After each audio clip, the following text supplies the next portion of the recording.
Okay. Hello guys, good morning. So, in the early part of the videos, yon nakita natin na nag-purchase ako ng T-type plug ng e-bike charging cable. So, ito yung luma ko, ito yung original. Okay? So, yan ay galing dito. Galing dito sa charging cable ko na, sa charger ko na 48 volts, 12 amperes. Okay? So, ito na yon, yung repaired ko na. Naikabit ko na yung nabili ko. Yan. So, itong nabili ko ngayon, mas durable, mas mataba. Mas malaki yung copper wire niya sa loob. Saka, maganda naman yung kanyang pinaka-plug. Okay?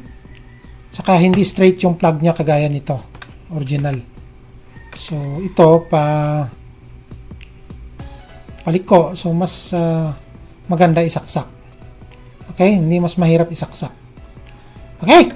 So, bago natin i-testing yan, paliwanag ko muna kung paano ko na-troubleshoot ito. So, ito yon yung wire. So, ito yung rare case ng disconnected or walang continuity na wire na nabusted na plug. So, isi-share ko lang. So, nung tinesting ko rito, kagaya nito, iti-testing ko uli. Ang tester, isasaksak natin dito sa 10 ampere DC. Then, ipoposition natin dito sa diode. Okay? Dito siya. So, hindi ko alam kung sa ibang tester, hindi ko pa nasubukan. Ito yung tester ko, DT-830B. Okay? So, continuity lang naman ang iti-test natin. So, hindi ko masyadong nagagamit ito kasi hindi ko talaga palaging ginagamit yung electronics troubleshooting. So, okay siya. So, kung iti-testing natin ito, may continuity siya. Hindi mo siya mahalata na busted. Kagaya nito, ito yung red positive. So, dito ako. Okay.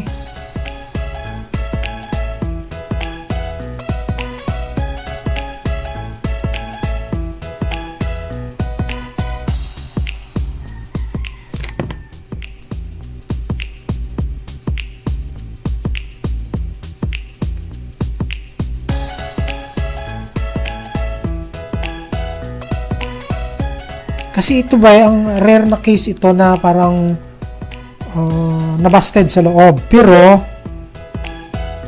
minsan nagcha-charge, minsan hindi. So, hinahagilap ko kung saan ang problema. Kung sa battery ba. Pero ang battery kasi hindi naman madaling discharge. So, hindi pa siya sira.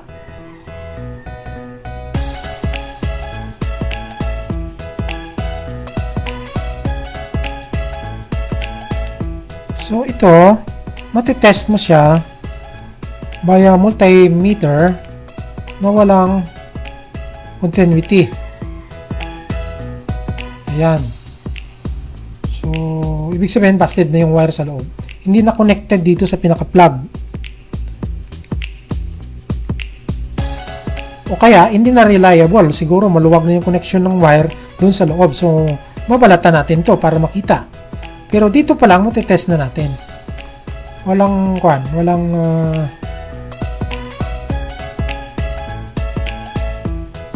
activity. Lilipat tayo.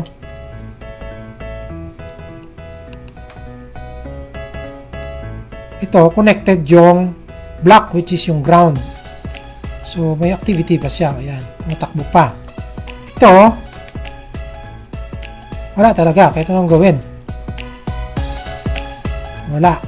Okay? So, busted yung isang line. So, ang ginawa ko, pinutol ko. Ito. Para matest ko rin yung linya mismo. Gaya yan. So, okay naman ang linya, di ba? So, okay naman yung wire. So, ito talaga ang problema.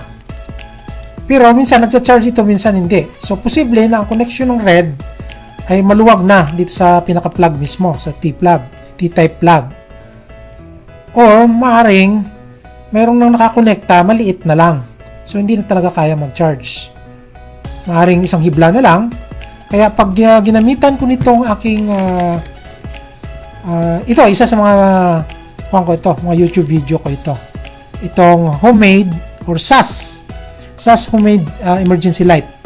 So, pwede rin siyang working light. So, isa sa mga video ko to kung gusto niyo tingnan. Yan, nag-iilaw yan siya. So, pag ginamitan ko nito, pag tinesting ko gamit ito, para ma-test yung continuity, umiilaw naman. So, ibig sabihin may hiblang konti. Mayroong hiblang konti nakakonect. So, talagang doon mo pa lang dito sa multi-tester mo makikita na talagang busted siya. Okay? Wala talaga siyang activity. Oh. Ibig sabihin, putol talaga to. Okay? Hindi kagaya dito sa itim. Yan. So, ulitin ko dito sa diode. 10 amperes DC. So, dito mo ilagay. Okay? So, hindi naman yung topic ko yung paggamit ng tester. Ito lang, yung plug lang mismo. So, ngayon, kinonect ko siya, yung bagong bili ko. Makita nyo dun sa first part ng video. So, okay naman na. Na-connect ko na. So, iti-testing na lang natin. Okay? So, i-share ko lang to. Sinishare ko lang. Kasi, kung hindi mo muna i-test yung mga cables at ang suspect mo kaagad ay yung charger o yung battery, eh, baka mapamahal ka. Eh, yun naman pala, cable lang naman pala ang problema. Okay? So, i-test natin, guys.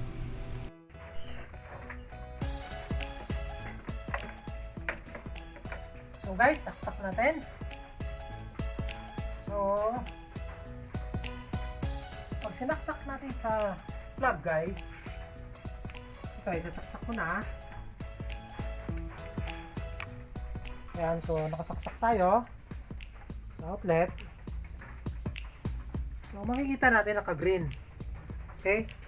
So usual na charging basta chargeable batteries. So naka-green siya. So, test natin kung talagang magpupula siya. Kasi pag nag-charge siya, nakapula.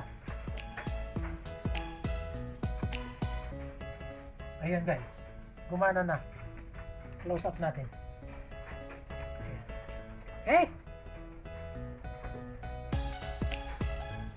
So, pag may mga ganyan, gusto nyo i-DIY na lang sa bahay, so, do it yourself. I-check nyo mo yung plug. Baka plug lang. Okay? Sinishare ko lang to. Hindi naman masyadong mahirap na mga topics ito. Simple electrical connections lang. Okay? So, kung ang suspect mo kaagad yung charger, bibili ka ng charger. Ano ka, mahal ka. This is, I think 400 to 1,000. May mga bibili ka nito na parang generic, nasa around 400. So, 48 volts, 12 amperes, around 400 pesos. Itong kable, binili ko online, guys. Sa pinakita ko sa first part ng video, 72 pesos lang. Okay? So, yan, gumagana. Lalo naman kung ang battery ka agad yung papalitan mo, 6,000 yan. Malalaking lithium battery sa loob yan. Binuksan ko na rin yan nung nagtutroubleshoot ako. Okay naman connections lahat, malalaki yung wire. So, walang problema. So, sabi ko, baka plug lang din talaga. So, unahin muna, plug muna. Baka na-damage. Usual na na-damage niyan, itong mga dito. Yung connection sa plug mismo ng wire. Dito, kaya lumuwag yung pagsolda sa loob. Kaya ito, yung sa plug mismo papuntang outlet ng kuryente. Okay? So, plug muna. kasi doon ako natagalan. Kasi dumiretso ako sa loob, binuksan ko to. Okay naman ang connection. So, wala naman ako makitang sunog ng mga pyesa. So, yun ay electronics. So, sabi ko bago ko i-troubleshoot ng medyo matagal kasi pag electronics na, medyo matagal. Tagaan yan eh. So, tinignan ko rin yung battery sa loob kung may mga na-disconnect, ay lalaki ng wire, lalaki ng connection. So, ang gaganda ng solda, talagang solid ang pagkasolda. So, hinog na hinog. So, wala talagang nababaklas. Hindi naman basta nalulubat yung battery, kaya hindi battery ang problema. Hindi naman mabilis nalulubat. So, hindi pa sira ang battery. So, nung chinek ko ulit ang wire, nakikita ko na ito pala, itong plug mismo ng original. Okay? So, yun lang. Sinishare ko lang. Mga basics na naman yan. Gusto nyo i-DIY na lang para makatipid. Okay, thank you.